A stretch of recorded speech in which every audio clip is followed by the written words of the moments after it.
A motion and a second. Village clerk, please call roll. Burgess. Yes. Gordon. Yes. Myers. Yes. Possum. Yes. Washington. Williams. Yes. The motion to adjourn. Sauk. Second. Yeah, motion and a second. All in favor, say aye. Aye. All opposed, say hearing none. Meeting adjourned. Move our packets over. This thing is loud tonight. Does anyone have any problem hearing me? I'm hearing myself. All right. Call meeting order. Village clerk, please call roll. Burgess. Here. Gordon. Here. Myers. Here. Possum. Here. Washington. Yes. Williams. Here. All right, move to item number 2, Illinois Department of Transportation Route 30 intersection.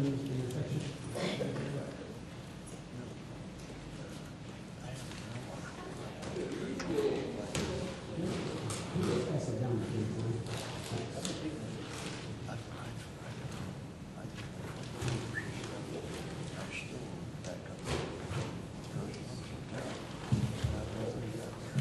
There's some extra stuff you can carry around, thanks, like that. Plus, if there's my desk up.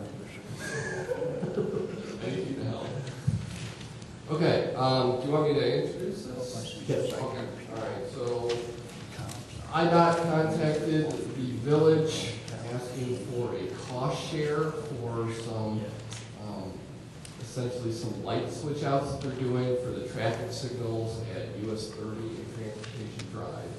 So apparently they are going through their routes and trying to switch out the light bulbs to make much more cost-effective LED installations than they've currently got the standard bulbs in those signals. So what they're proposing is a 95% to 5% cost share. The state would pick up 95% of the cost, which would be $14,203, and Sauk Village would pick up the rest, which would be $748. So the rub comes into play here is that, well, what benefit is Sauk Village going to receive from the enhanced efficiency of the bulbs? And unless you tell me differently, I'm not saying what the benefit is, because what comes down to it is the village paying the costs for the energy of that traffic signal right now at 30 Transportation Drive. And that is based on whether the village has Transportation Drive under their jurisdiction. It's my understanding that that is not the village's jurisdiction. That is a privately owned road. Now, does anybody know for sure? This came up when we were dealing with the well situation. Could you tell us where exactly where transportation? Oh, I'm sorry, that's roadway. YRC and Okay, so you're talking about going down south. Right, that goes to the well. And at the time, roadway went, I keep calling it roadway, YRC. When we were going through the negotiations for the well, they were making it sound like, well, that's the village's road. And the village was saying, no, that's not our road. We've never maintained that. And so then YRC said, well, if it's not our road, then, Carolina Freight has a curb cut in there, and so maybe it's their road. And so it just kind of went back and forth, and it was unresolved. I checked the jurisdiction maps that I have, and it didn't show anything specifically for that, but that information only gets me so far. Jim, who plows that? See, that's the thing. I wish Kevin were here tonight, because he would help a lot with this discussion. Is Mo on here? No. Okay. I don't know whether we get an energy bill for that signal.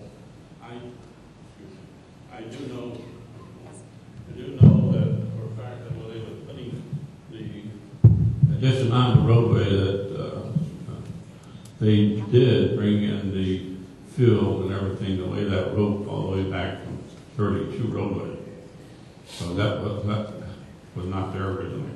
And the roadway made that huge addition. Okay. And they brought in the field to build that road all the way back in the back. I know, I drove out on stone. Okay, all right, so that is a roadway improvement. Yes, as far as I know, that is open. Okay. But I get a couple other people, and the audience might help you out too later on. I'll find out what exactly though. Okay.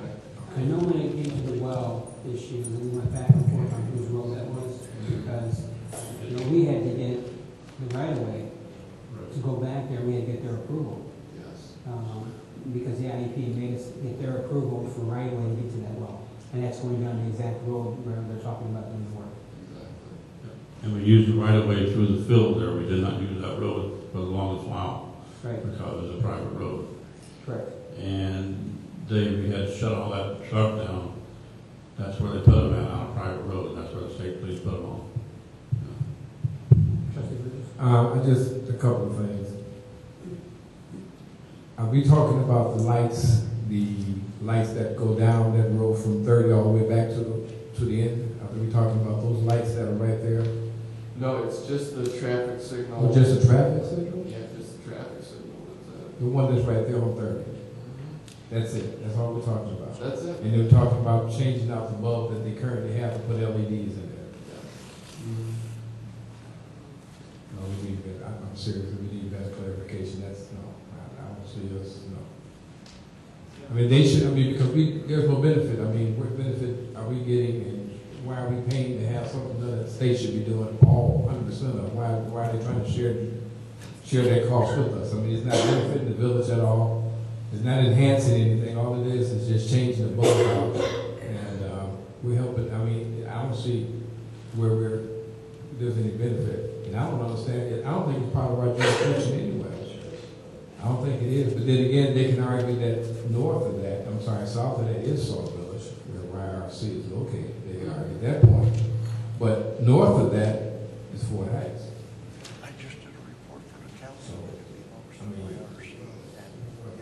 So I think we need to do some more research and see where that lays, because I don't see for that price. I know everything is escalated, but for that price, for those I thought it was the lights going down that way, going down that area, but it's not just the traffic lights.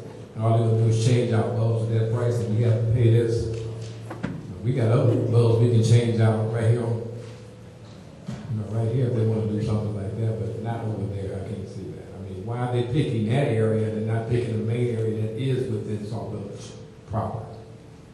Trustee Ward? I was going to ask a question pertaining to Torrance and US 30. I mean, that's the one, if we were going to do as a municipality, that's the one I would focus on. Okay. Yeah, trustees?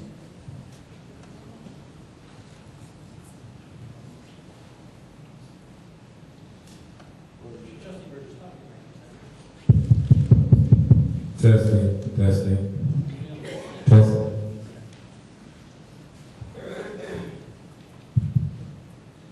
All right, so what I'm hearing is we want to get a little bit more information. I think we pretty much have clarification on that's not our road. We went through all that with the wells. If we get back to IDOT and find out, exactly why should Sauk Village have to pay for this. Maybe they come back with a clear understanding. That's why they think we should have to pay this $800 instead of $50. Trustee Williams? If it does belong to YRC again, would they offer them the same deal? Well, we can try to push it off on them. Well, it all comes down to energy costs, right? So, I mean, the state is trying to minimize their energy costs, liabilities. So, I mean, YRC is not paying for the traffic signal. Right. So, I mean, there you have it right there. So, All right, so we'll put this off as of right now, the answer is no. okay. All right, thank you very much. So, and then if you can get back to me on that one, Myra, I pass that off to you, how many tonight, you contact me. Actually, I got the thing. Okay, yeah, you're on top of it. All right, we got number 3, MCSI, Municipal Collection Services, Inc. We got Dan McDonald. Got someone else with you too, right? I actually have a Yeah. Sure.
we can kind of, so people can hear it with the, thank you. We have over 65 municipalities in the south suburban and north suburban area. I've listed a few of those accounts on the sheet.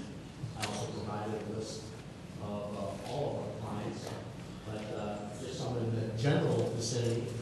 Straw Heights, Creek, Homewood, Linwood, University Park, Madison, Richmond Park are clients of ours. And I made a note on here with an asterisk on 3 of those accounts that happen to do vehicle mobilization for unpaid parking tickets.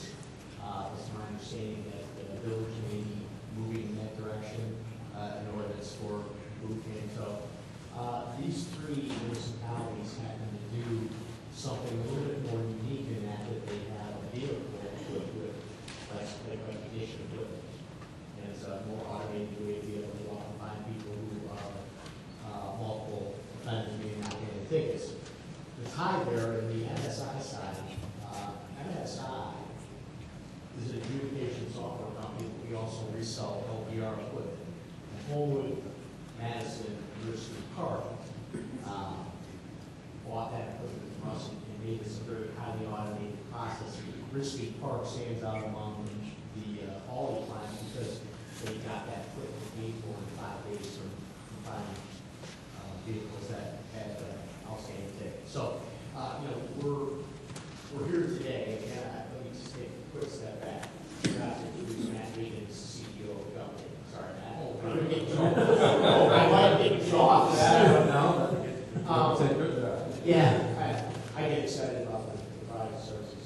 The reason I bring that together is because, NSI provided that equipment, and through the adjudication software, we also provide the list of the people who they're going after. So our message today is it's about collections to start things off and make a bigger picture and a bigger story that we want to help put together for you. And we'll draw that together as we're talking.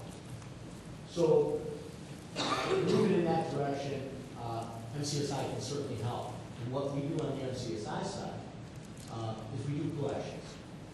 And we're not revolutionizing what happens in collections. Collections is what it is. We're focused. We strictly do municipal debt collections. So there's a process that we have that matches up to that. We're not going after hospital debt. We're not going after credit card debt. We're not going after anything but municipal debt. And those are really thousands and thousands of small debts. Average ticket, $250. So the process is we're making a lot of calls. We send a letter out. But that's all we need. If people have gotten a ticket off first, and then you send them multiple notices, and you send them a final determination, and they got paid, it's highly unlikely that me sending them a letter is going to get them to pay. So our goal is to call, and it's to use some of the other mechanisms that are out there. One of those would be that the village elects to adopt an ordinance for vehicle mobilization. So you adopt that ordinance. What do we do on our side? We don't track who's going to be good in the vote. We track who shouldn't be in the vote. Because maybe we got them out of payment plan. So we talk to them, we get them to make changes, we want to let you know, hey, we're not agreeing with that. You don't want to start looking at that person. We do driver's license suspension paperwork. So if somebody reaches benchmarking tickets by state statute, they're up for suspension. We'll provide that paperwork for you. We'll send it to the police department. They can sign the paperwork and you get that going. We offer immediate payment plans. We offer online credit card payments. We do bankruptcy monitoring. Well, we do something that's a little bit more unique, and I don't know how much you know about the IOC local debt recovery program. That's a fairly new program with the state. It is the ability to register with the state, the Office of Comptroller's Office, and submit debts to the state. They can be offset against a tax refund. That program, most of that revenue comes during this time of the year, but it's fairly technical as far as the files that you need to prepare, the changes, and so what we do is we prepare those files for the municipality. We're not able to submit those files to the state. That's a change that the state implemented recently. We were actually submitting those on behalf of the municipalities, for 15 municipalities that got enrolled.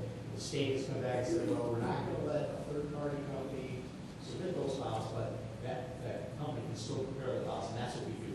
We do the heavy lifting, we prepare the files, get them ready for you, and you can submit those.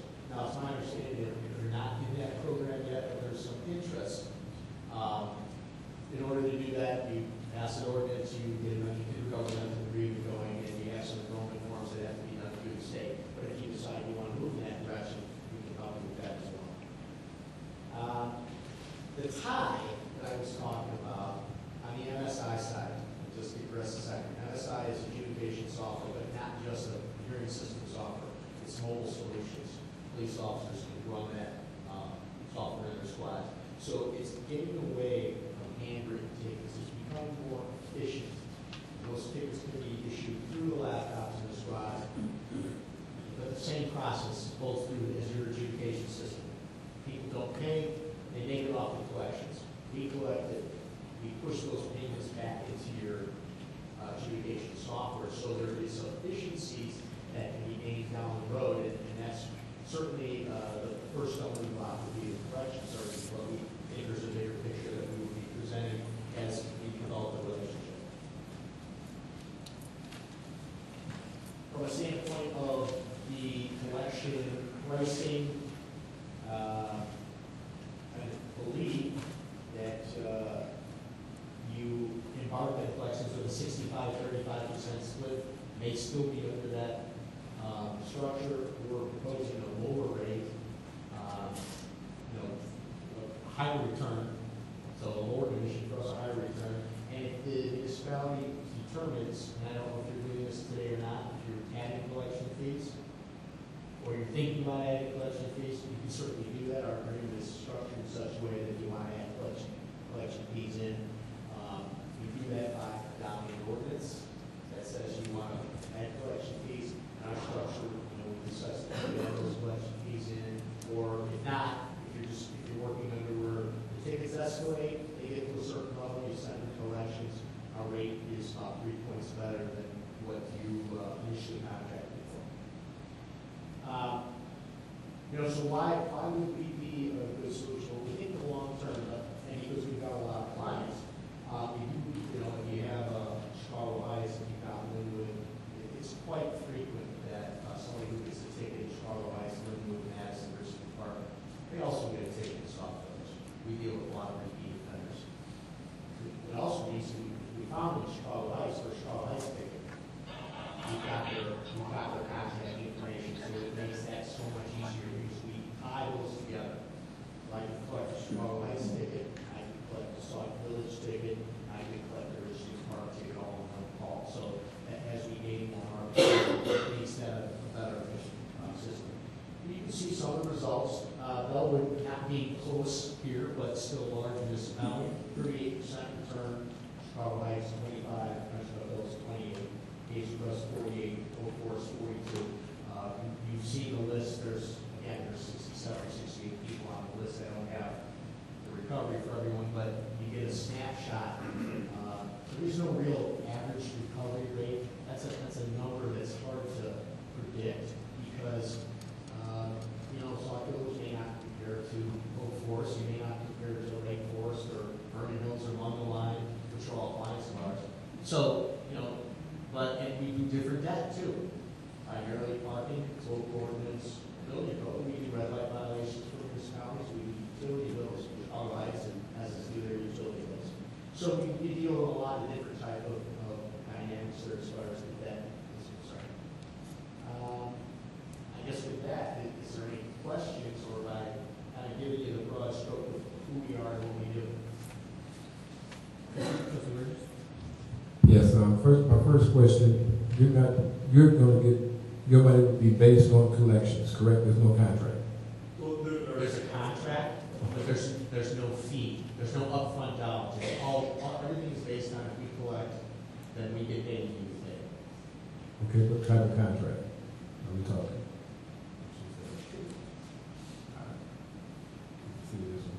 Yeah, I can go through the details of that. I mean, I can go through The contract is typically a 36-month. It has 1-year extensions on it. So if you do a 36-month contract and 60 days prior to, I think is in there, Yeah. prior to the extension, if both companies are happy, it will automatically extend for 1 year. If for some reason you didn't want to extend it, you would give us notice and say, we no longer want your services. But we typically do longer contracts because there is no money up front. There's cost up front. The cost that's up front is our cost. Because we get the debt, we produce the letter, we skip trace so that when you send us parking tickets, it's not going to come with a phone number. So we'll skip trace that data, and then we make calls. And that calling process is where we're now going to establish dialogue with people. Not everybody's going to pay. In the initial letter that goes out, it basically says if you do not pay within 45 days, it's going to go on your credit. But quite frankly, that hammer is not as big as what it used to be years ago. Some people's credit just isn't good, and so putting it on their credit really isn't going to make a lot of difference. But there are some people who do value their credit. There are people who you call and they say they got a $25 parking ticket, and it escalated through your process. And it finally made it to the collection agency at $200 or $250. You got away from it. And we contact them and say, look, we can help you get this off. You can make payments. You can put it on a credit card. You know, people are willing to listen and sometimes are willing to resolve it. You're not going to get every ticket. I mean, if we did, we'd have 100% recovery rate. It just doesn't happen. But sometimes these other mechanisms that we're talking about, I mean, it's beyond, I don't know if you've passed orders or thinking about an orders for movie. But Yeah. you know, it used to be 5 tickets, and now some municipalities have dropped that threshold down to 4 to 3. There's motivation now when your vehicle's gone to pay a ticket. And when it gets to 10 tickets, we deal in the world with a lot of repeat offenders. Credit reporting isn't always going to make a difference, but sometimes demobilization, the IOC debt recovery program, the driver's license suspension, all of these mechanisms now start to work together to give you a higher returns. Now, with your software, I don't know if you had a chance to look at our software. I have not yet. That is something that I discussed. Is that would be the first thing I would do is I would come in and evaluate first. And if we could not make a positive impact, we would not suggest going forward. We believe we can, and the reason I say that is the MSI software is installed in over 70 municipalities. In the Chicago area,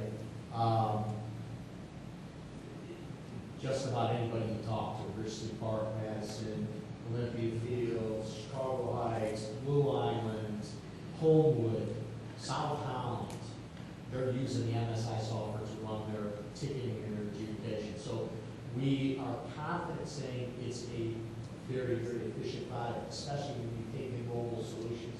When I can start getting away from handwritten tickets, and I can enter that directly in laptops and the squads, and nobody has to touch that again, we're confident that it's going to be an efficient system. But I would not say to you today, you know, it's going to be it, because you might have a great system. I would come in and evaluate that for you first. That doesn't cost anything. When I come in and do, I call that a discovery.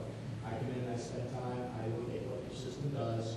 If it's inefficient, I say, you know, let's propose something for you. If it's efficient, and I can't help you, we call off the engagement, we walk away, and that's how it is. Okay, and then my last question, you did mention about trying to use this. How successful has it been to link it with a person's tax return? I know you said you've done a few municipalities. We've actually done 15, which is more than any other third department in the state. We've had some really good success when we're talking to people that have a lot higher volumes, a high volume like that, Blue Line, $8 million worth of parking tickets. You can go back 7 years. And last tax season, just last tax season, in a 4-month period, they saw over $300,000 just from the IOC program. We did over $500,000 for that last year. So, you know, it depends, because with the IOC program, the way it works is it's not just parking tickets. People, the debt that can be submitted is, and then there's a pecking order. It's, you know, there's child support, there's student loans, things of that nature for that. Any money owed to the federal government, then it's the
10 more months until the next tax season goes on. So we continue to look at that collection. But now, could you, I also didn't hear you say anything about, we have what they call P tickets, which would be code enforcement tickets. Can that be incorporated with this too? Trustee Myers. How successful have you been on Can't hear you. how successful have you been with the suspension of the license? Well, the suspension of the license is one of the most powerful tools we have. Now, there's a couple things. One, we're going to suspend it. I'm sorry, I take that back. We don't suspend. Right. We create the paperwork, we give it to you guys. The village is the one who officially suspends. Once a person's suspended, don't get me wrong, we get people who get the notice of being suspended, and they'll come in and pay us right away. They're a truck driver, they have a job where they need to drive. Oh. We also have people who get suspension notices and they come in 8 years later, and it's because they find we quit. A lot of stories. We had a guy just last month pay us because he's been living in New Mexico for the past 8 years. We lived in New Mexico, and Illinois Secretary of State finally synced, and he got caught and paid us. So it really, it's not a foolproof everyone's going to pay. Some people are going to pay once they get pulled over and they get arrested and a suspended license. It really depends. But it is the most successful tool. People are fearful of losing their license. But the problem with that is you do need to be at 10 tickets. You can't adjust that. The booty you can adjust. We have a couple individuals. Suspension's got to be at 10 unless it's a red light. Red lights can be suspended at 5. And what we do is we track that though. So we'll track that at the agency. Within a day at 10, we'll send it the paperwork, and then in that process, you sign it, send it to the Secretary of State, and that process begins. So All right, we're in the, question a little more directly. It's successful, but to say it's foolproof, no. There are people that still ignore suspended license. we're in the president having an attorney look into the state controller agreement. So he's checking that out, and waiting on some other information on that. Now, you did state that you would come in and check our equipment out, make sure it's compatible to run this. Well, I think what more so is actually looking at what you're currently using, not just the equipment, the actual software. And you know, we've been doing this since 1991. We started out with education software, and that's really all we've been doing. So we have all the bells and whistles. We've got online credit card payments, some things that are mobile solutions, moving to one, everything tied in. If Dan was to come in and evaluate your guys' system, you guys were as efficient as you could be, that's where we're going to say, hey, there's no reason to spend money to go to us. You know, we still talk about either questions, there's no reason to switch to software. It's really going to be more an evaluation of your process and the software you use to manage it, because 9 times out of 10, we go into a town and make that more efficient and get some cost savings. Okay. And you can't give us a rough idea of the percentage that we would get back from it, from a $100 ticket? you mean recovery rates? Yeah. Once it goes to collections, you mean? How much you get back? Well, I mean, what you'll get back if we collect it, I can tell you that, we'll get your 68%. Okay. But how many we collect, you know, Dan's got it in here. You know, typically the first year it starts out lower because you figure the first 4 months we get that, Dan said you get permits, you don't get a phone number. You're collecting medical data or credit cards, you have some phone number. We don't even get someone's phone number with permits. We got to find it. We got about 400 or 500 for you, so you'd be all right. So we'll All right. trace some numbers, and it could take us 2-3 months to get a hold of the person. So the first year is really start to consolidate everything and get going. Year 2, what we typically see is we'll see anywhere between a 10 and 20% recovery. Then once you hit year 3 and you start getting suspensions and you start getting booting and you start getting credit, we'll get up to we can see anywhere from a 20 to 45%. So you're saying it would be up to a year before anything would be done? Oh, no.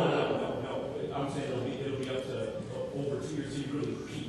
Okay. No, you'll see money come in, right away. It's just, it's a process to get it to peak, I guess is what I'm saying. And we in this document, it basically has that. And this is taking into consideration if you started from ground zero and you had no debt that we started with no debt, and you gradually start sending that debt over to us, this is what that will look like. We always pay that to the new client.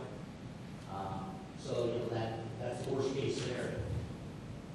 So that kind of gives you a general idea what the return is. And then you've got the rates that we've got for these other lines. I'll just hear it from you. Sure, absolutely. Absolutely. Any other questions? All right, well, that's we put on the agenda for next Tuesday night for approval. You have a card? You don't have a problem with consent agenda, or? See what she can hold. All right, if you have a problem with the consent agenda, we should let the village clerk know, she'll make sure it's not on consent.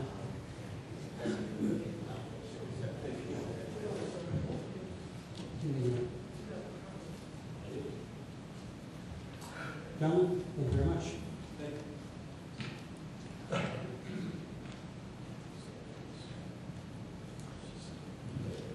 All right. We've got number 4, I think Sherry's here, right? Okay, we have recommendations from the liquor commissioner and the deputy liquor commissioner here. So, she's deputy. You the deputy liquor commissioner, I'm the liquor commissioner. Huh?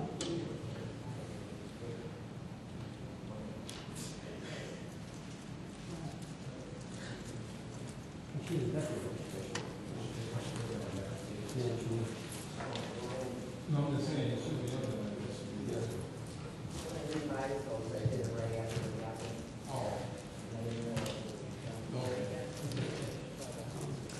All right, you have 2 ordinances before you tonight.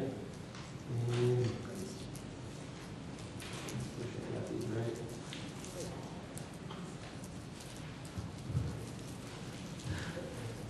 Let's look at the from the offices here.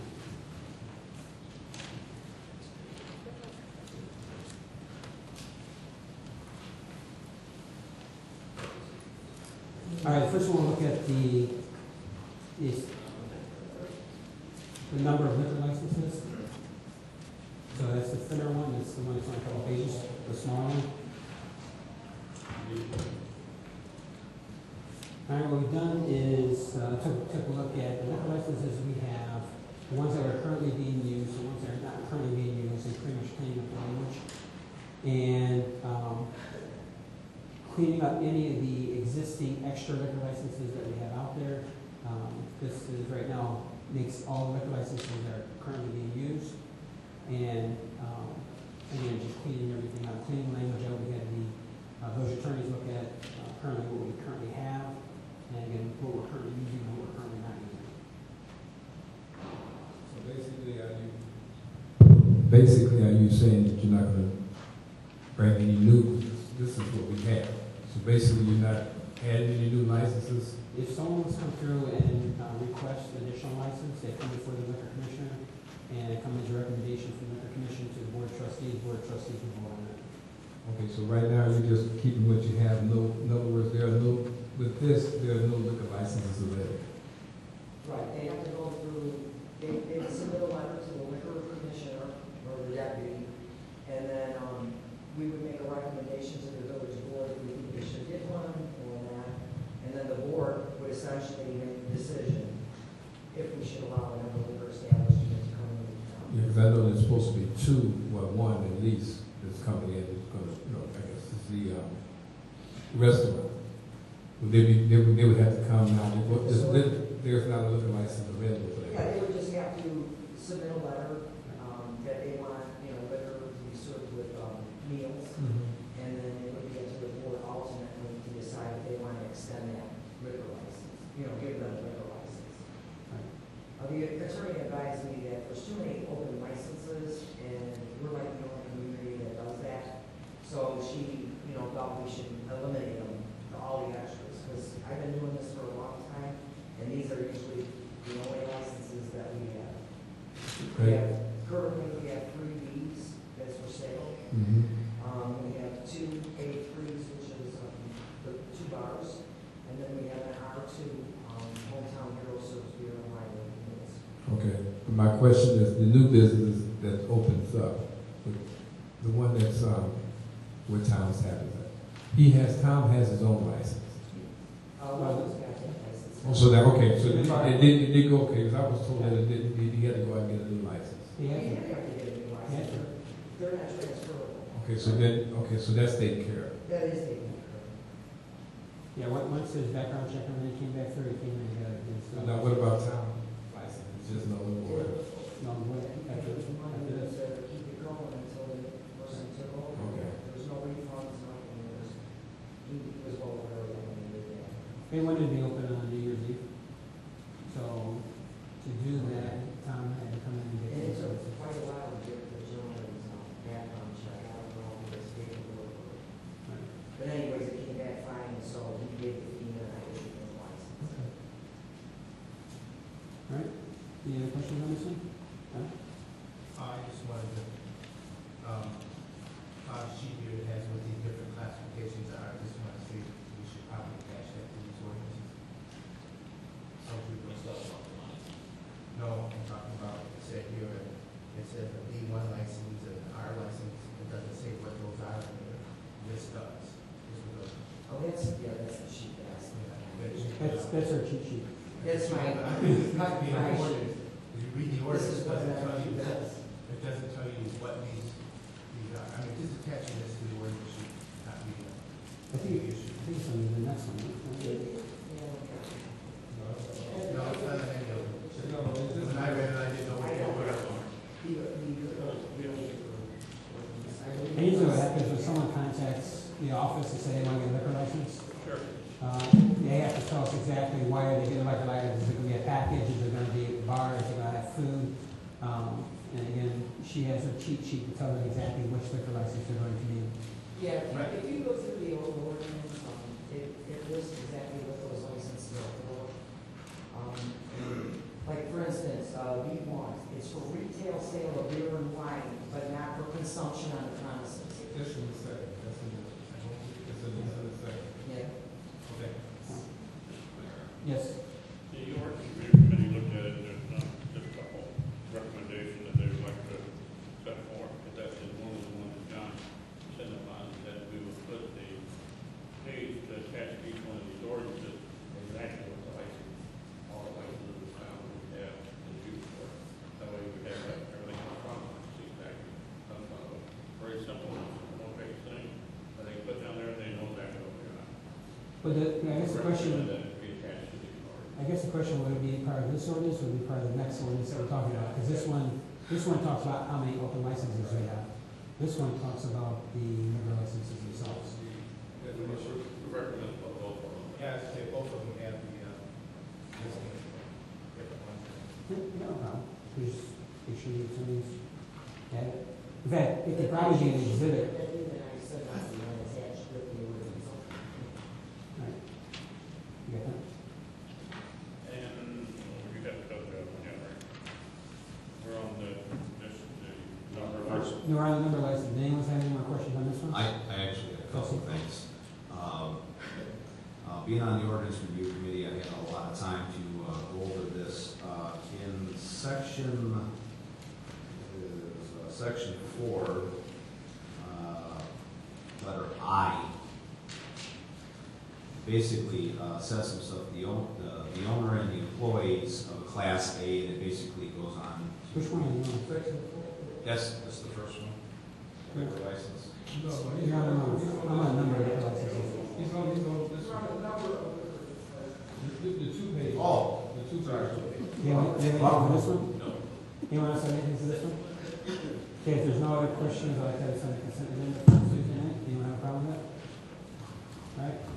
Now we'll go to the liquor licenses themselves. Go ahead, you want to start us off? Section 4? Section 4, number 1. The ordinance review committee was looking at it, and we were trying to think of possibly adding something to it.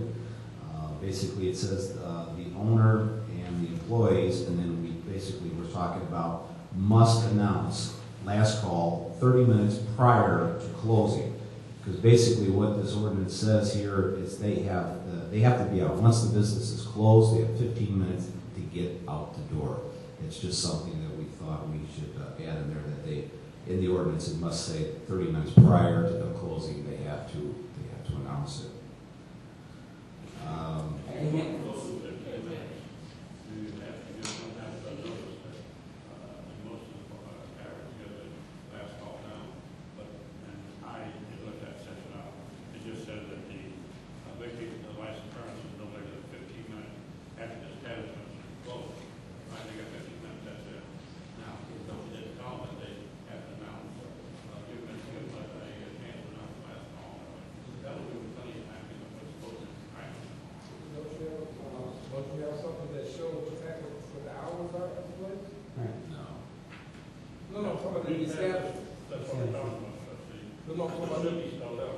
I'm talking about, should they have a hour or so with road? And the master or the servant on the new Oh, okay. Yeah, that's what I'm saying, that makes sense, instead of telling you last call, you close it, That's a step. Let me, That way they have no excuse. let me double check, because again, remember, we are bound, as liquor commissioners, we're bound by state statute also.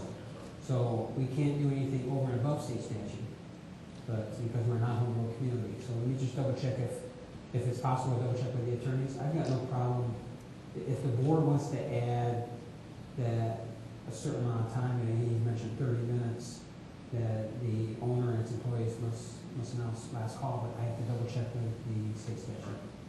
The other thing the committee would like to bring to the board is that on K, it says the closing is 6 p.m. on Christmas Eve. A last check with attorney that would be feasible to consider 24 instead of day, Christmas Day. Day, December 24. It's okay. There's a reason behind it. You know, I know what the reason is, but I guess the question is, what's it known as? It's known as Christmas Eve. It's known as New Year's Eve. You spelled out New Year's Eve. Right, New Year's Eve is out there, Christmas Eve is there. It's a holiday that's celebrated throughout the entire United States and other countries. I don't have a problem with saying Christmas Eve. I don't think there should be a problem with this leaving it. Again, that language hasn't changed. It's the same exact language that was on there under the previous ordinance. I'm just bringing back to the comments from the report. Right. Is this new, What's that? K? K, No, it's the same language. so that means we have establishment that closes that they can't serve liquor at 6 p.m. That's right. Yeah, it's always been like that. New Year's Eve too? New Year's Eve is 4 a.m.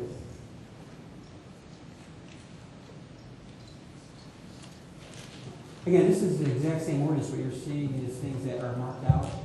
If there's any changes, there's a line through what it previously said, and next to it has what it was changed to, if anything. Some things have been abolished from this ordinance. Again, cleaning up the liquor licenses and stuff that we're not using, they're removed from this part of the ordinance. Any other questions? Trustee? Just a clarification, I'm asking a question. Mike? Sorry. For clarification, I am asking a question. Are you saying that when an establishment announces you have 30 minutes last call for alcohol, that in 30 minutes the establishment have to close and people have to put on their coats and go? I think what they're asking for is a last call. Last call is usually if the establishment closes at 4 o'clock, they're saying at 3:30 in the morning, they'd have to say, this is the last call because by 4:15, the place has to be cleaned out and everyone has to be done. Right, according to yours. Again, and that, nothing's changed this way, the ordinance has always been written. I've heard that statement quite a few times. I never knew the people had to go, they had to leave. That's all. Any other questions? Okay, hearing none, I ask this to be placed on the consent agenda also for this evening. Yes. Yeah, the two things, well, I have a problem with Christmas Eve, but I have no problem with adding the last call 30 minutes prior to closing. We just have to verify with the state statute. And if the state statute comes back and says we can't add that, I'll make sure I come back to the board and let you know. If we don't have a problem, it will automatically be added.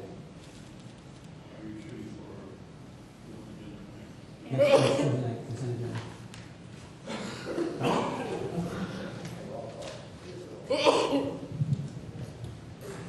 All right, Sherry, you're here, so that's good.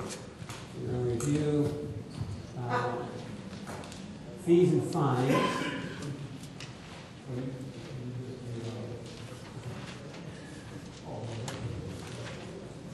Okay. Number 5, fees and fines. Some of the things we've looked at, and then at the top page is a summary. And we'll just start with here. If you look at the projected we've done, 4 or 5 years back up, what we brought in, again, some of these fees and fines are, it shows you what they are. Projected for 2014, 2015, with the increased fees and fines is an additional $48,000 to the village. And what we do is, if you want to look at going through the proposed, what you see is, when you're looking at it, what the current fee structure is, and then the far left-hand or right-hand corner is the proposed increases. So the first one talks about liquor licenses and the increases. So what we've done with liquor licenses is an increase of $300 across the board. To give you an example, if they're paying $500 semi-annual, it jumps up to $800.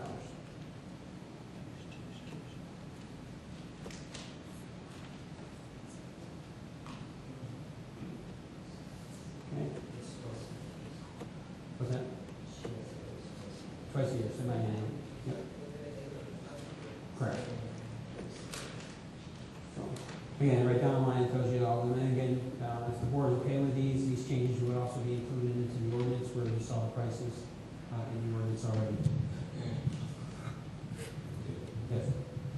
I got a question. Have we looked at other municipalities in our area and finding out, you know, are we just coming up with these numbers, or is this something that we studied, you know, Linwood, Dyer, have we looked around and this is like kind of status quo? And, you know, we've asked around, I've talked to some of the mayors to find out what they're charging. This pretty much brings us probably what some of the communities are charging. So other communities might be less than us, but it's been how many years since we put a raise? These have never been changed, and I've been for 17 years.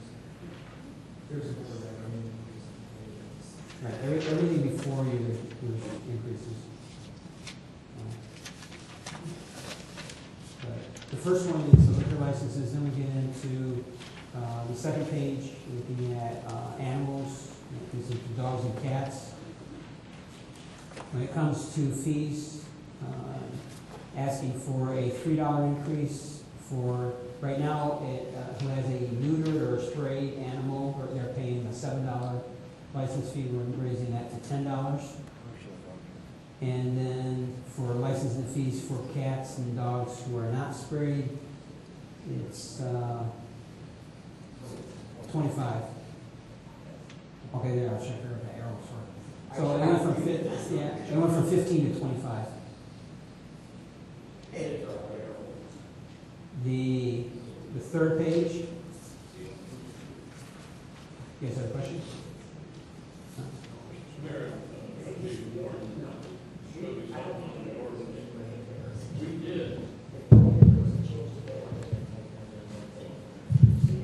We did change that from 2 to 3. For what? We did change that, made an amendment to that ordinance from 2 to 3. I will get you a copy of that, but regardless, it's still have dog license 320. That's fine. I'm just looking, we're just talking about fees and fines. I mean, if you got the wrong amount of animals they can have. Yeah, I just see that.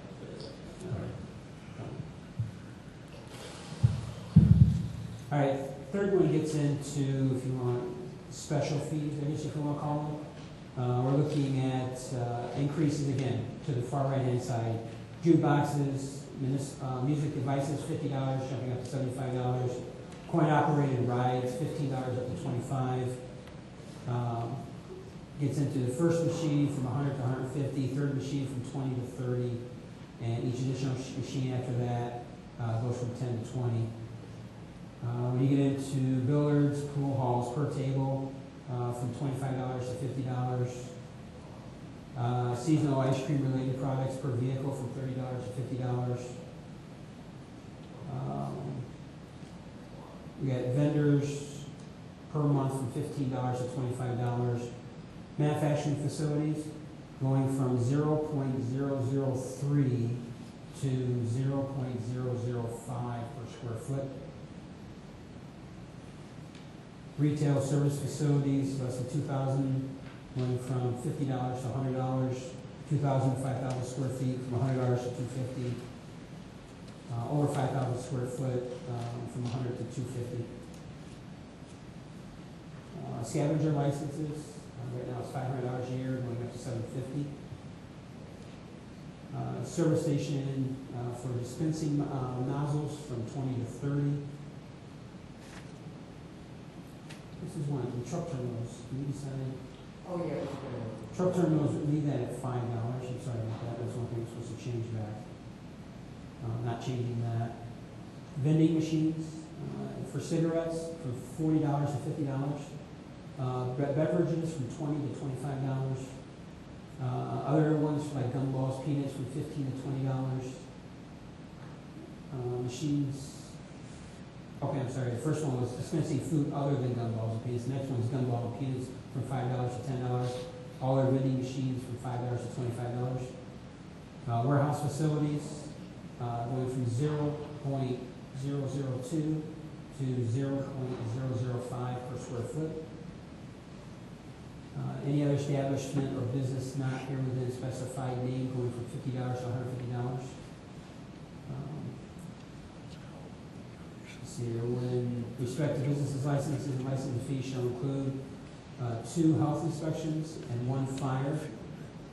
We're going to raise that from $40 to $60. And it's times 2. Yeah, that's what they charge us, and we can pay the health inspections, so we can send them invoices. This should be combined with the license. Right. So again, this is, we have health inspections through Cook County. So this is what they're charging us, we're just bringing our fees up to what they're charging us. Let's see here. There's a charge. Okay, this is for fire inspections, right? If these are found, initial fire inspections, if they haven't been corrected, that charge currently is $10, we're leaving up to $25 for the first offense, from $20 to $40 for the second offense, and from $30 to $60 for the third offense, and each succeeding fire re-inspection. So it'll be $60 if they have to add more every single time for our inspectors to allow, which would be the fire department. And then your next page is village stickers. Increase of $5 across the board for every type of village sticker. So the average person who has a car would go from $30 to $35.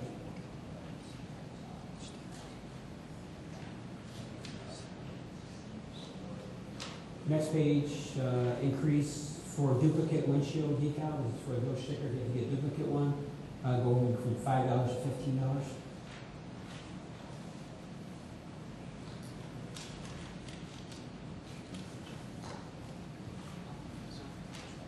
And there's a lot there for you to look at. We kind of want to get it before the board, start reviewing them. I didn't see if you had any questions or comments. Again, we've talked about some tough decisions we're going to have to make. Again, we're looking at our fee structures and the fines. There's another one that we're currently looking at is when it comes to tickets. Currently, right now, I have to meet with the chief. The way the fee structure is for tickets, someone gets a ticket, if you pay it by a certain time, you only have to pay $25, you pay it by another time, you pay $50. You know, the fee structure is not acceptable. So we're looking at initial ticket will start at $75.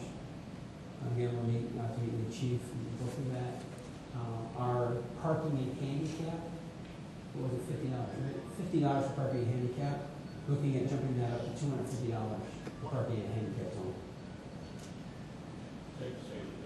Right. Yeah. If you went anywhere else, they say $250. I mean, we're still at $50, which goes back 20 years probably. So again, some of the things that we're looking at putting for the board for you to consider, for you to look at. What we'll do is, since there's so much here, I'm not asking you to vote on this next week. We'll need to review it in 2 weeks at the next committee meeting. We'll come back, bring your questions, your comments. If you think there's something else that should be raised, or you think there's something that shouldn't be raised, bring those comments back to that meeting. If you want to talk to me prior to that, just stop by. We can discuss something if you want to know some reasoning behind some of the raises and stuff. Yeah, the business licenses and the liquor licenses,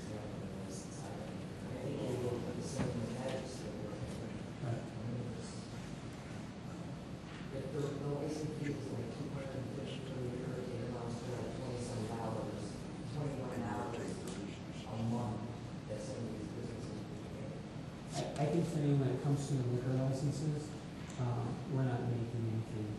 And I'll tell you why, is because on Fridays and Saturdays, we have to have additional police officers working the late shift, which means they're getting paid time and a half. And a lot of times, if there's any issues that they're looking over, they end up working a double. So you think of the amount that we're bringing in per year, which currently right now is about 1,800. Currently, so it's 900. 5,960 A year. for some licenses. Okay, for something, let's talk about that. We're bringing in $5,000, almost $6,000 for all our liquor licenses. You look at our overtime alone and police department alone. So, and a lot of that overtime can be contributed to have additional police officers on the street because of the late hours. And because if anything happens, they end up working a double because they have to stay, if they arrest anyone, if anything happens. So it's costing us. So and even these raises to the liquor licenses, it's pennies, but yeah, it gives us a little extra.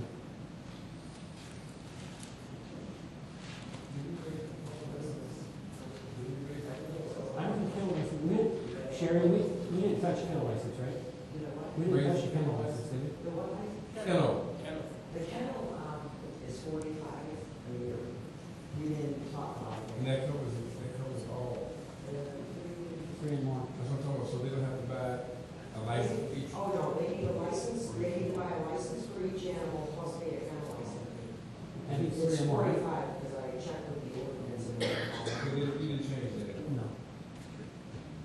No, I haven't touched that, no, we didn't. No. Then you don't move it, you think it should raise. You don't have to get a kennel I saw you raise it again. Well, now we We could. Yeah. No, I didn't say you could. No, I didn't say that. I just said, I noticed that. We did it. His tag is It's going something up. you need to come up with. And also, is there a, senior, that you I don't raise? think we We didn't touch the seniors. Okay, so there's no. Seniors still get their village sticker for It's $5, just- One per house. one per household. That's not gonna change. But I do have a question about the last, I know you can bring it back, but I want you to think about it. I was at section 74, 252, the windshield decal. Yep. If someone buys a car and they can't take the decal off their car, because when they come in and ask you for another decal, you should have $50. Oh, they put it in. Yeah, no, I'm just saying, if someone can't get it off their car, and they buy another car and they can't take it off, they have to come back, pay $15 to get it off. And most of the time, the car dealer we're buying it from, They can't get it they off. remove it, they got the heaters, they go in there, remove it. But if they can't, it breaks apart. They have to pay another It's another $15. $15 for it. But we don't sell, what do we say?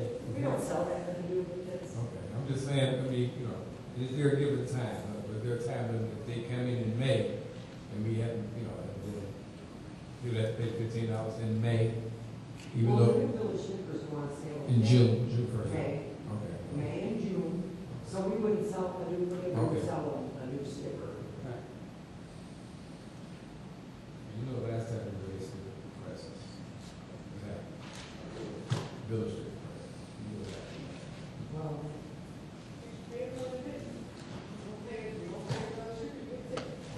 we won't, All right, I'm just saying, last time we raised it, from 25 to 30, that was like 3 years, 3-4 years. I mean, my push is the business license, and that, it Right. did not have any increase. Well, yeah, the business license hasn't gone up. And they're fair. The warehouse license hasn't, I'm surprised that Like I hasn't said, if gone you up. look at my price, it amounts to like $20 Right. some cents a month. They're gonna end up paying with me. Well, business license has not gone up. Never. And now, I think this is the first time that we did the manufacturing licenses too. Well, the other thing too, just, I've asked Sherry to reach back out and find out, tell them we're going to update our files. I'm asking for, what's their square footage? Asking for if it's a industrial area, how many dock doors they have.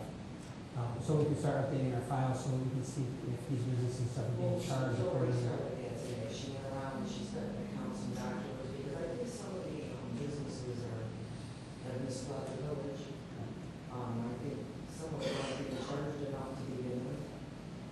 They've added on through the years, and that's not been accounted for. Right, that's what I was saying, the business, I mean, the industrial, you know. The only business right now currently I have, that I do not have square footage on is roadway. They didn't put that on.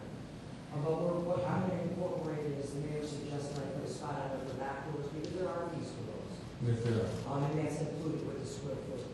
But, you know, with the increase for the docks and the warehouses and stuff, they're already paying at 0.22. It's only gonna be an Right. increase of 3, so. Because a lot of them in areas. And I don't suggest doing the dock doors, that's why we removed that change off of there, you know, so. Some of these businesses ain't Well, gonna pay. I was gonna say, a lot of them don't pay because we gave them tax rates, so this way, this is the way to upgrade, update that, so. Well, we looked at raising for $5 extra per dock door, but when you look at some of these businesses, WSI has 50-some dock doors. So you have to start adding up, when you start looking at dock doors.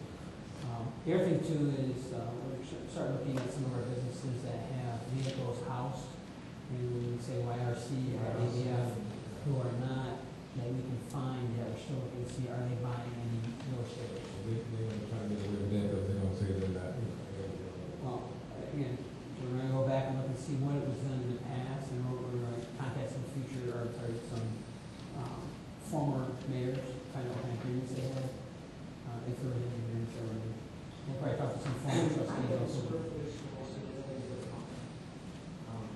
So I didn't do the calculations to get what they're paying now and what the increase would be. I have to send letters out to these businesses, renewal letters that I do with their application every year. And, I state what their license fee is. So, I mean, if we can get this done by the end of March or whatever, so I can get these letters out so, they can fill out and the fire department can do their inspections and stuff, would be great. I'll go over a couple of things with you, afterwards about the, other fee structure, but, the businesses, I understand. It's just, It's it's, over. yeah, the other thing. Okay. So we'll have this on the agenda in 2 weeks for further discussion, and then we'll sit down and talk about some of the other stuff. And again, I encourage you to look at other things that are out there. Again, just like we're even looking at tickets and costs and fines and on the ticket side, so. Anything else? There's a section in the book that has like a box diagram.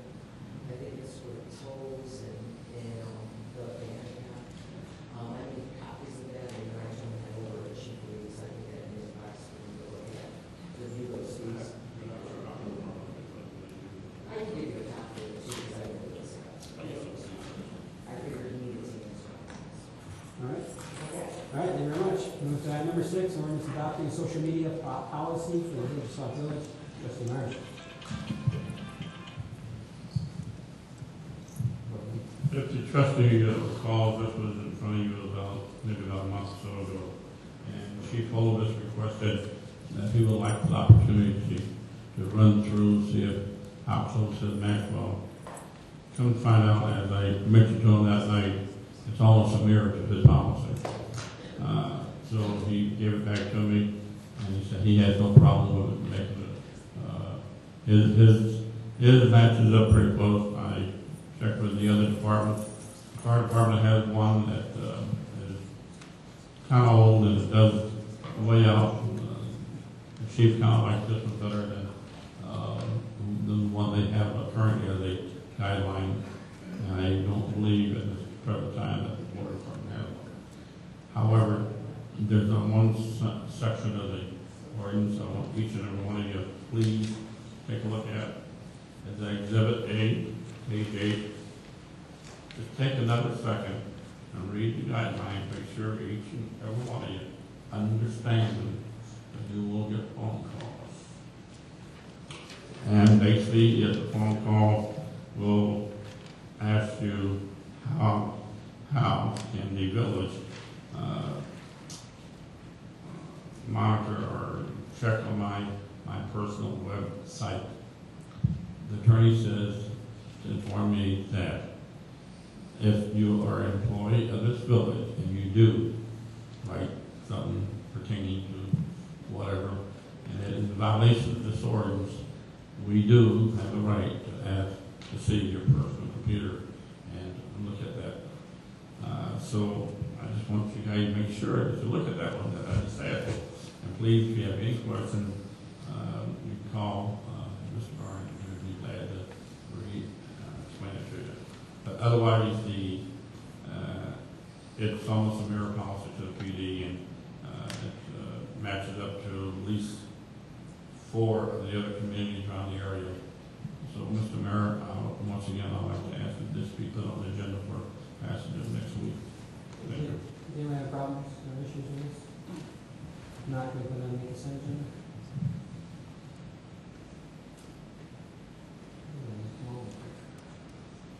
No?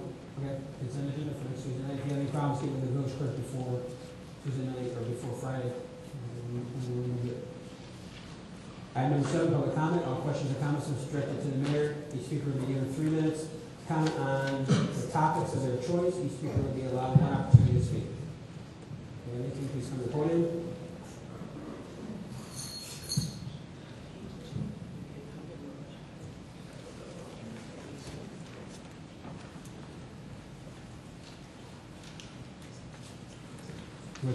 Please state your name and register the right. Judy Cast, live at 223rd in Merrill. I have several questions. The first one is, supposedly we have a lobbyist. I'd like to know what his name is or her name is. I would like to know who they report to, and if they reported, what have they reported? What are they doing? We just got a lobbyist, but we have no idea what they're doing. They're twiddling their thumbs or whatever, we don't know. Did we sign a contract for this? And how often do they report in, and do they give us any ideas as to what they're doing and how they're doing it? Secondly, I'd like to know about the red light ticketing. Did we sign a contract for that? And if so, what's being done about that? Is it going to be installed? When is it going to be installed? And where is it going to be installed? And how much is the cost to Sauk Village? The third thing is the letter by the clerk talking about a voters voting on Tuesday, the 18th of March, 2014, and that is in reference to charging us $2 a month for network connection, basically for 911 emergency telephone system. And I don't understand how they already got a date and put through so quickly without talking about it, at least not to the people. I don't get on the internet, so I don't want to hear about what's on the internet. My question to you is, if you have any at all idea about giving our dispatch service to another municipality to run for us, why in the hell would we agree to pay $2 a month for something that we're not going to be using?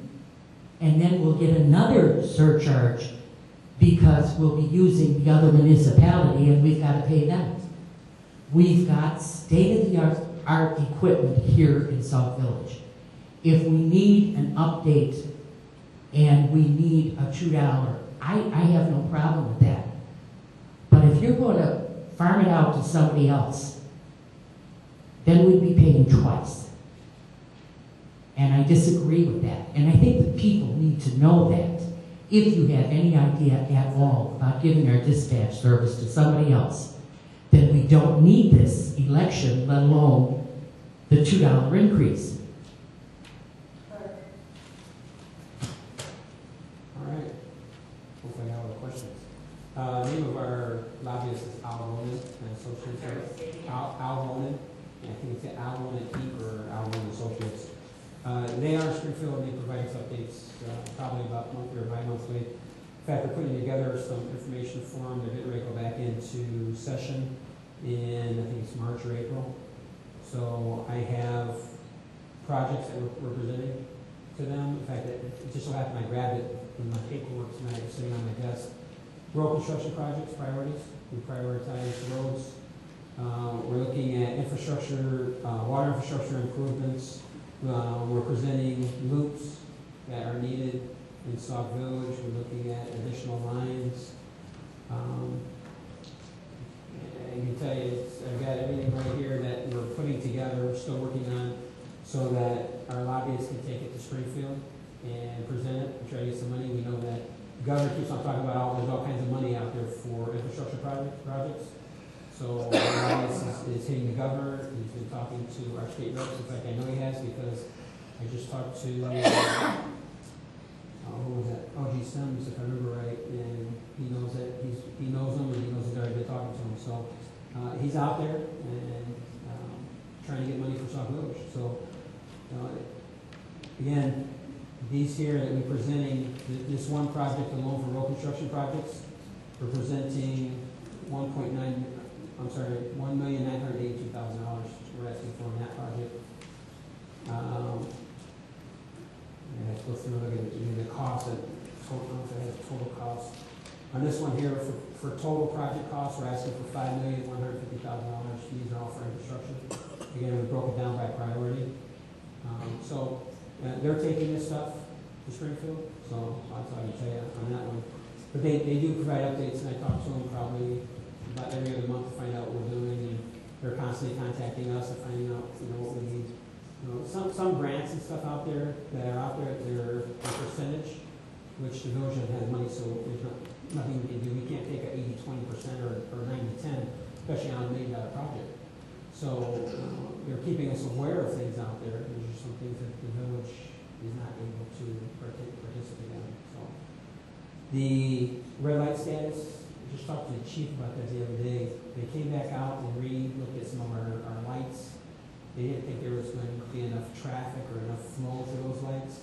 I think some of those studies are coming back now, and they're looking, and just about every major intersection, if I remember right, 394 Sauk Trail, 394 Stager Road, they looked at Route 30 in Torrance.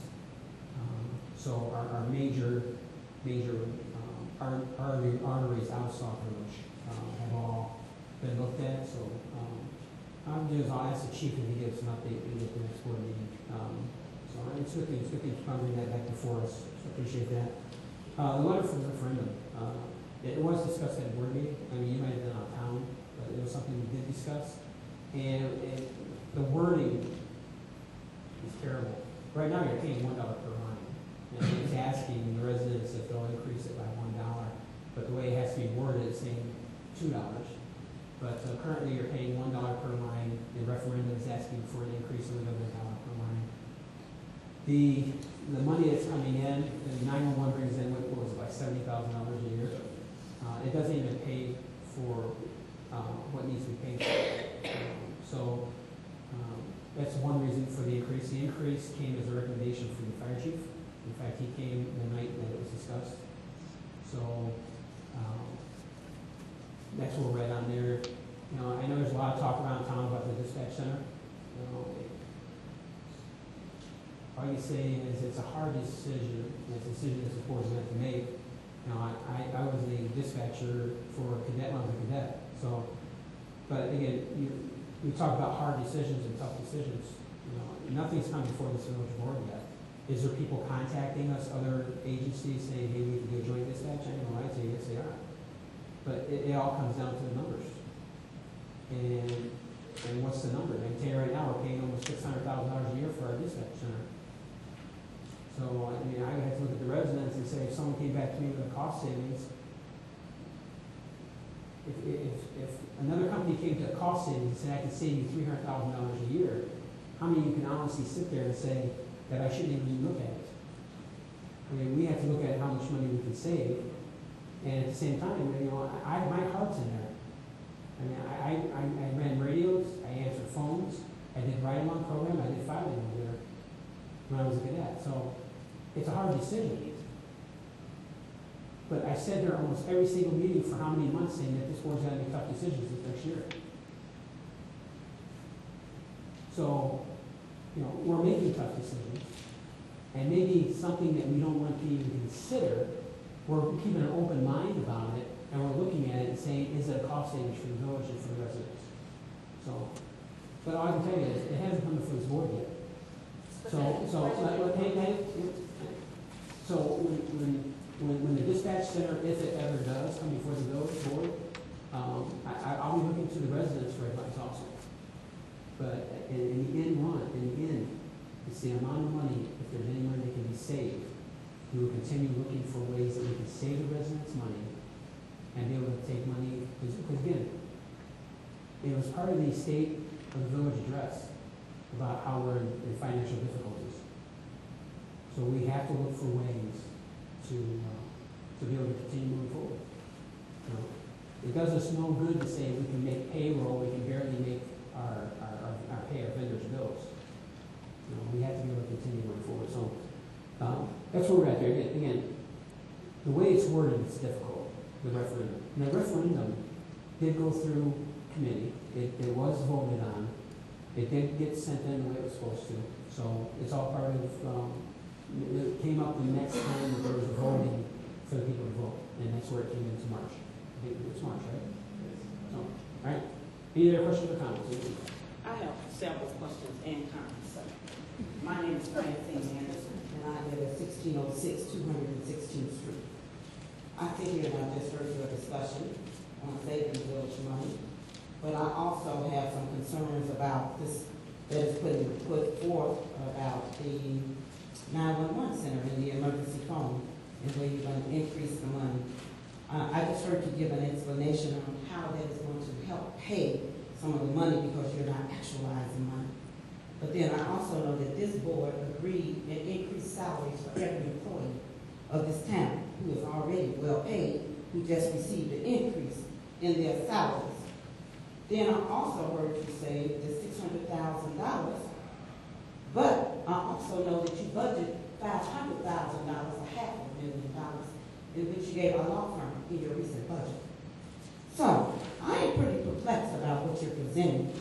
And I just also read through your Sauk talk, which gave a real good summary of what you perceive as being 2013 accolades or accomplishments and where you plan to go in 2014.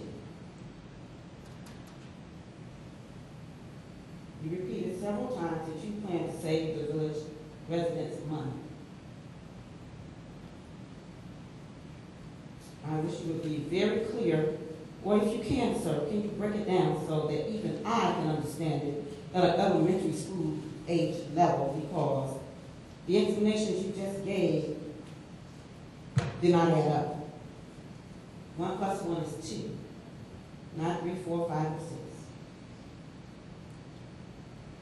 I would like to understand how the increases that you are proposing in the fees, in this election piece, are going to save the village residents money. As of this point, it has not added up at all. I continue to see money leaving my pocket, and I'm not increasing services. The employees here are well paid. They have excellent benefits, and I think they are benefiting more than any resident in this town. The next question I would like to have, is there any way that our streets can possibly be clean on the day of the snowfall, not the night after? That should be the end of my question, sir. All right. Thank you very much.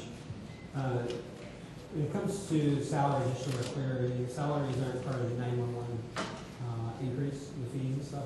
So I just want to make sure we do that. Again, salary increases are most of the time because of union contracts, and the village has to negotiate. So as much as we try to keep the amount of our raises down, we're still dealing with union contracts and negotiating.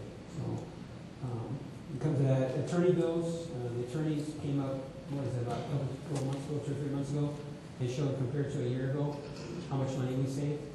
And we were $60,000, if I remember right, and if there wouldn't have been, I think it was $60,000 less, then we can look at those fees again. But if we didn't have to have all the challenges from the election, we would have saved another $20,000. So again, if you look at what we paid a year ago compared to what we're paying now, our attorney fees are down. We want to continue keeping that in the downward You know, when you talk about saving the village residents money, again, we're up here, we have to be good stewards of the money that's coming in. So we are currently looking at everything when it comes to fees, when it comes to fines, you know, things that haven't been raised in 17 years. Again, taking a look at some of that stuff. You know, there's a lot of work, a lot of things that we're looking into, a lot of things that you're hearing that's being discussed at the board meetings. Some of the things that we're going through and finding out, you know, what we're spending money on, what can we cut back.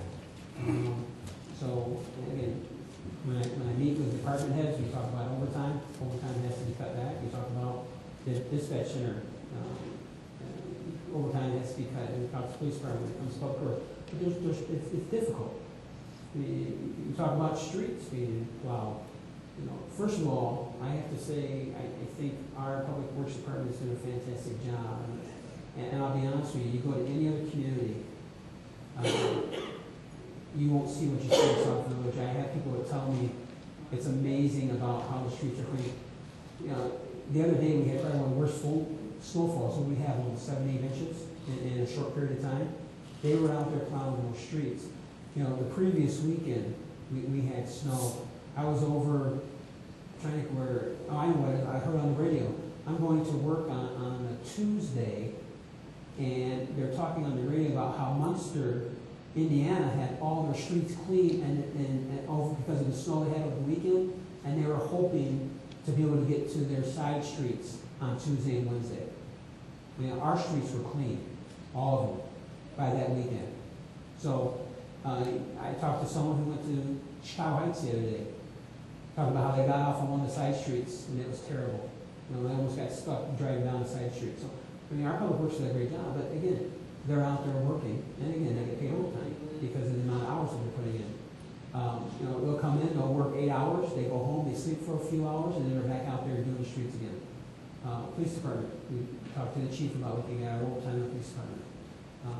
But at the same time, the police chief this last week gave a fantastic report talking about how our call volumes were down, our arrests were up. So that means they're out there making more arrests and going after the criminal element. So they're doing a good job. So again, as I look to the board for suggestions on how we can make cost savings and how we can move forward in 2014, you know, I take suggestions and stuff from the residents also. If you have suggestions or if you see something that's happening, bring it to my attention. If you think there's something out there that we can use or something we can do, we work for you. We're the village board, and if you may not see everything. So, next. Rose Langston. I wasn't going to say anything, but I did think about Public Works, and I think they did a terrific job. I cannot believe the detail work that they're doing. I know I was in some street, I was in fact coming from Indiana. Our streets are plowed curb to curb. In Indiana, some places where they have even turn lanes, they don't have a full lane plow. And it was really, I couldn't believe it. I thought, well, the main streets are plowed, but some of the other streets, it's just like one way. I do want to compliment them, and I don't see how they can do it with such a small force. I know they're really, really tired, and I just hope nobody's complaining about the overtime for Public Works. Thank you. Anyone else? Okay. So you know, we'll move to item number 8, miscellaneous business. Council trustee. You know what?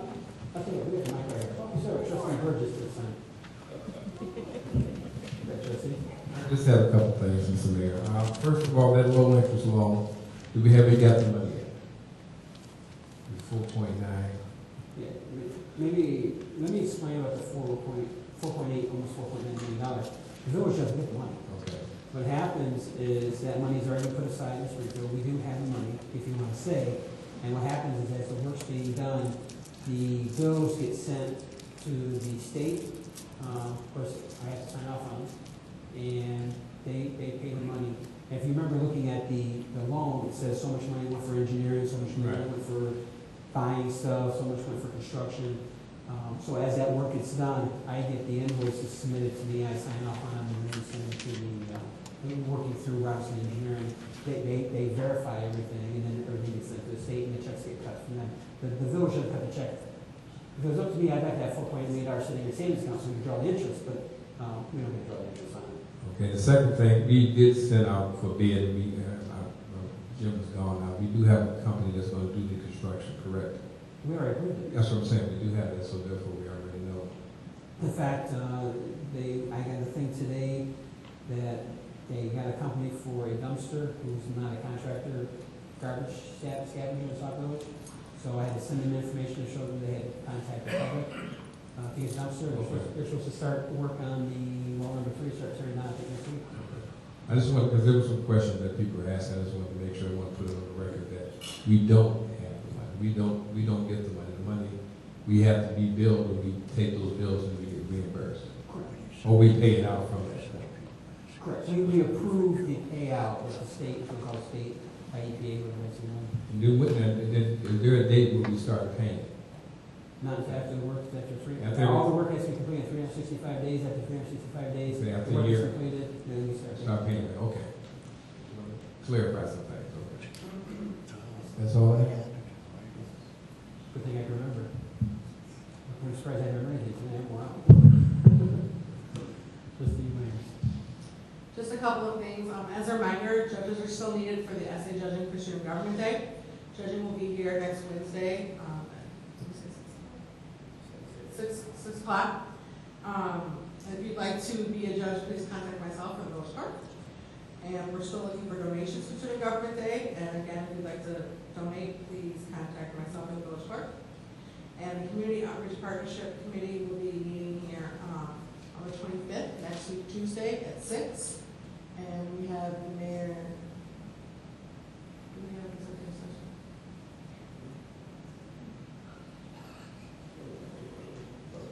I cancel that.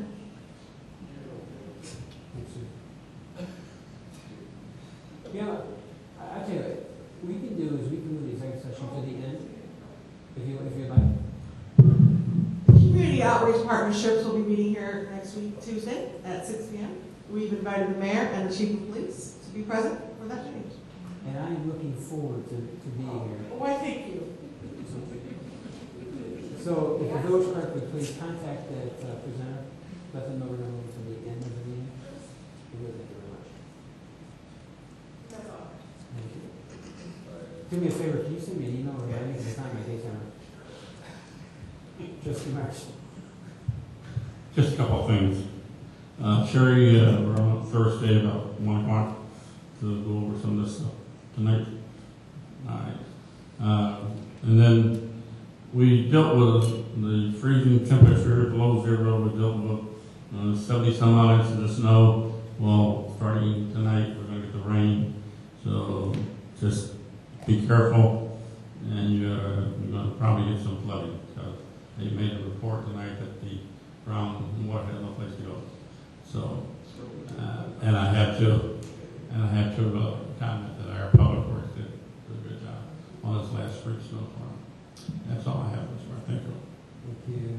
Trustee Washington.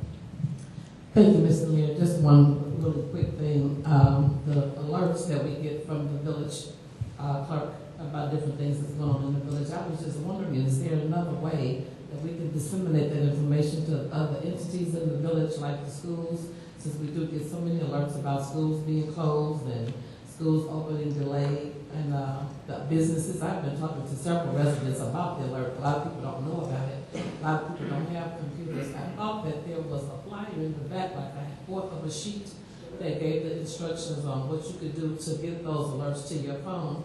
And as I was in the plaza talking to some residents about it yesterday, they were very excited to know that we had that feature in the village, but they didn't know anything about it. So I was wondering if maybe we could put some in the library and at the different schools, maybe in the offices, so parents can know. Maybe we could talk to the superintendent to see if they could go home in the bulletin with the students so that the parents can know it's a great feature to have. And I don't know any other municipalities that's doing it. It may be some others, but I don't know if any.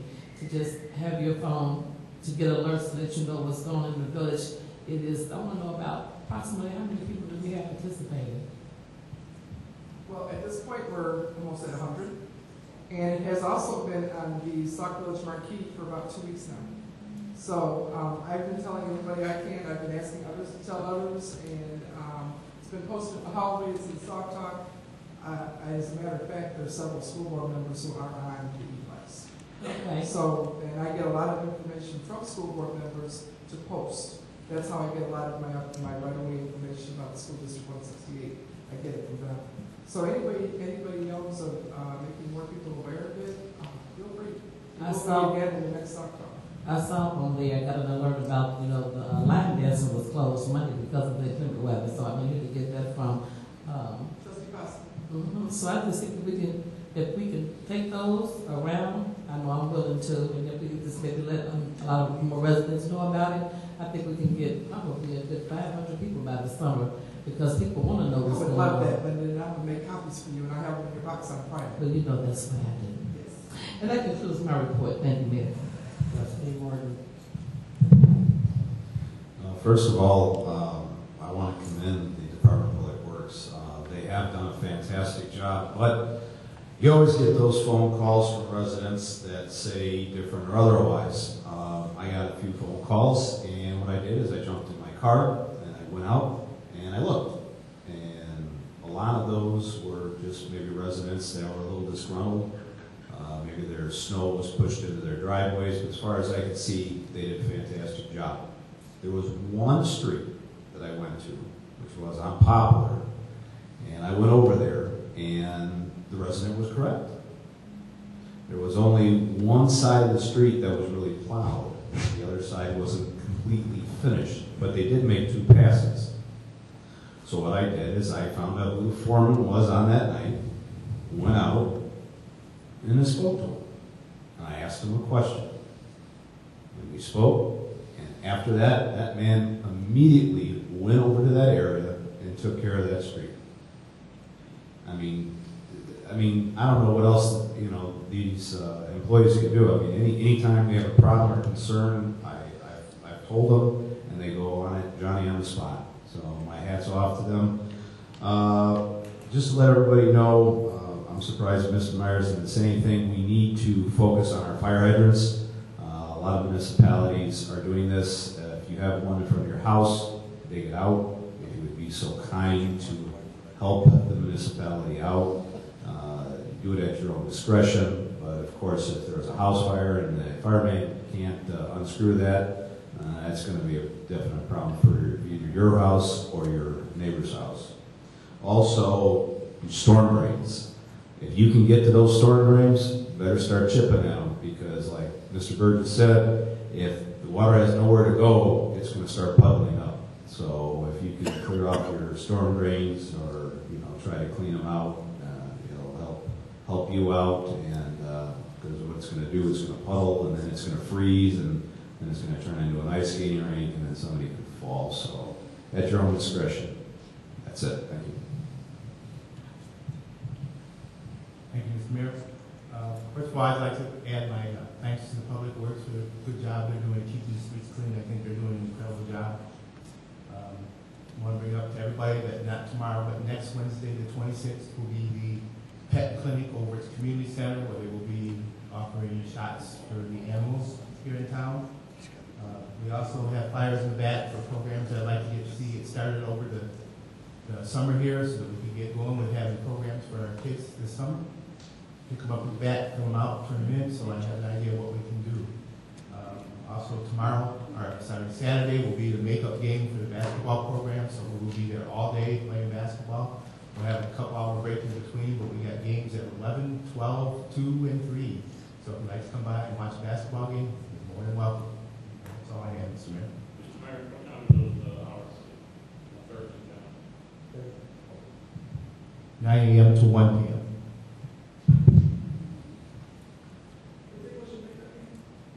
Saturday, the 22nd. All right, so one thing, if you know anyone that's interested, and if you're greetings from the Mrs. Illinois American Pageant Super Bowl 2014. State finals for Mrs. Illinois America will be held on April 19th, 2014 at Hemmons Culture Center in Elgin, Illinois. I'm not gonna read the whole thing. It just says, we encourage you to get a beautiful married lady from your town to call the Miss Illinois office and ask for an application at 630-325-4305. Go down here a little bit further. It says you may call Joe Asto, producer of the Miss Illinois American pageant, with any questions that you might have at 630-327-7181. It's asking that we please send as many representatives from your town that have a quality of beauty, poise, and personality that you feel could win this prestigious title. Again, it's the Mrs. Illinois America, and let's see here, currently, we're here towns that have contestants: Richmond Park, Naperville, Calumet Park, Phoenix, and Plainfield. So if you know anyone that's interested, or you think would be a great contestant, please give them this information. Maybe you can put this out as an alert, so we can get the news out. See if anyone wants to represent Sauk Village. And I've already said no.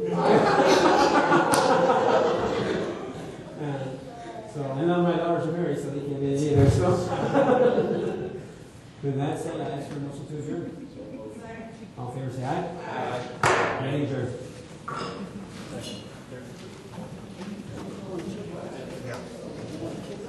Choice.